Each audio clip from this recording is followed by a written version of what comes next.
I I just got done making my +2 amulet for my lightning conduit character in 319.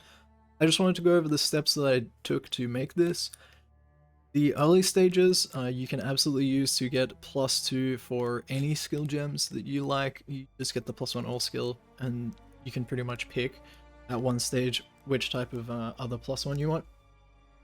So to start with, I did alt spam for +1 all skills, and as you can see at level 75, it is 1640. I did this at a higher level, which is 1 in 1850.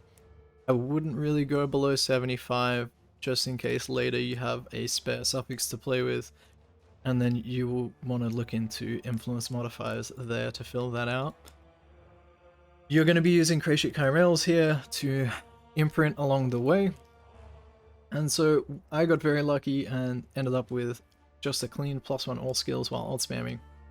But if you do happen to get a suffix you want in there, you are going to want to make it single mod only, and we're going to be looking to make it rare.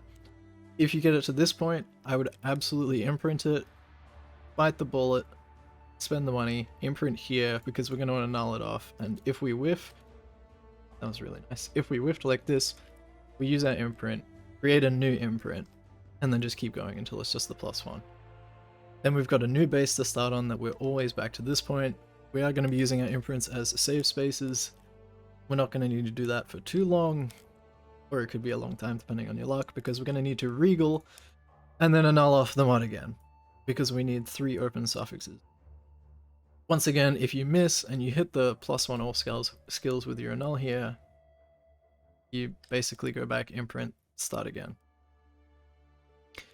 But when we get to this point, we are going to start spending a pretty good chunk of currency, because we're going to need to do 3 crafted mods, prefixes cannot be changed, and cannot roll attack modifier. Because if we jump over to harvest and use the augments, this is where we can pick the skill gem we want. If we wanted +1 physical, slam it, 100% of the time it's going to be phys gems because of our cannot roll attack modifiers. We will block everything else out, and you will only ever hit your +1 skill gems. So for me, I wanted the lightning, I did that. I also got very lucky here, and instead of it annulling our prefixes cannot be changed, I got to keep it, which is much nicer for this next stage, because you would need to reapply it after you've gotten your +2, because we want to lock those in. And then I went and did an Ashling Slam. You could pretty much end the craft here by using a Veiled Chaos Orb. Now, problem is here, I was chasing a prefix to fill it out. If you're pretty happy with +2, and then maybe you hit the prefix and you can unveil life, or you hit the suffix and you can unveil something, you can absolutely stop here and just slam the Veiled Chaos. You'll guaranteed get your Veiled modifier, but you will be stuck with any of the other mods you have. I liked to go for the safe route, the expensive route, is why it's the safe route, I guess. And I went for an Ashling Slam. I also got lucky here again, and I got the prefix, but at this stage, if you hit the suffix and you wanted to fill your prefixes, you could unveil here, and you could go for... I would probably look at blocking one of the charges here, or... where did it go? Or the Spectral Wolf. I'm not even sure if that can roll outside of... yeah, it's only on Jorgen. So I'd probably look at blocking one of the charges, say you don't want power or endurance charges on your build. Block that, 1500 weight out of the pool, and then you can unveil for your non-damaging ailments maybe if you get lucky. But I would have just kept going until I had prefix. So if I did hit my suffix, I would just unveil anything. Oh wow, that's very nice. But I would just unveil anything, and then you would have to scour, and then put your prefixes cannot be changed on again. And then you just go again. So this can be really expensive to try and just keep going again and again and again till you get your prefix. We can't block anything at this stage because we're maxed out on prefixes. We are looking to unveil one of 2 things. The best, I would say, is the increased area effect and damage, or the life. Yeah, the life with mana regen. I was chasing the life, I really wanted that, but I got the increased area of effect, still very happy with that. It seems like 90% of the time I will be offered either one of these. It seems really unlikely you're not going to get offered something good here, but there's always a small risk when you're unveiling on the last prefix here. Also, this one, this 6% reduced mana cost of skills. Not amazing in our case, but some builds might be able to use that as well, but I definitely wanted to hit the life. I did end up getting Barrier of Effect as my option though. So here I know I wanted cast speed next, so once again I did prefixes cannot be changed again. We went to harvest, we went to reforge caster. This will always hit you your cast speed. I high rolled my very first one, I hit T1. I was gonna settle on a high roll tier 3. It's like this.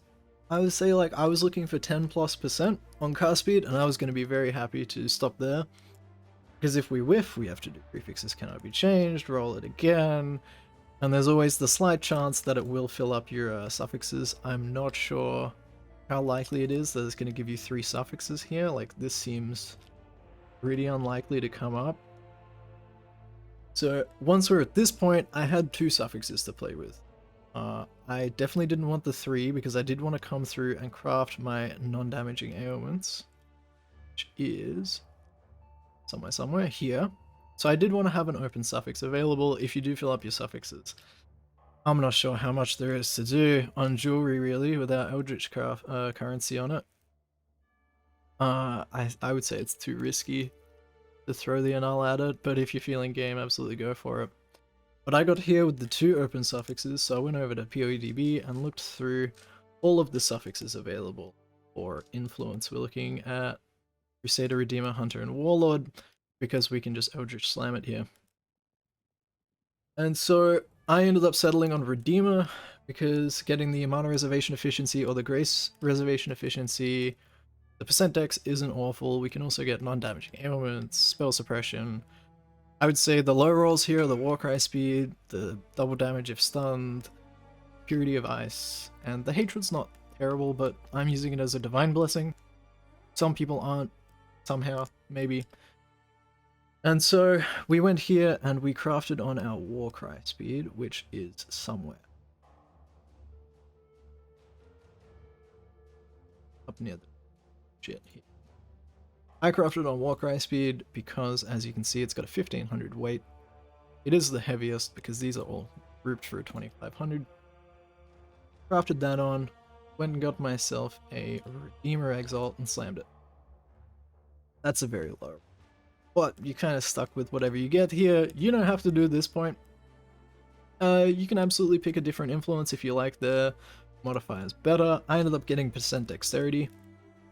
Not what I was hoping for, but still quite nice because I do need that little bit of dexterity to try and get some of it off gear if possible. And at this point, let's not get ailment and maybe something half decent. That would have been my absolute favorite right there, is to hit the grace, and then you finish it up with your non-damaging ailment craft. So that's how I went about making this amulet. It is expensive. I got quite lucky along the way. I spent probably 10 divines doing this, which I would say is absolutely on the low end. I would expect to spend 15. Getting unlucky, you can spend up to 30 or 40 depending on how picky you are, and also if you get a really low roll going for your prefix on Ashling there, like you can spend all the money in the world trying to get the prefix and then low roll again on your prefix unveil, but that's how I went about it. I was going to put a lot of work into this and be done with my amulet for the league, and we got very lucky.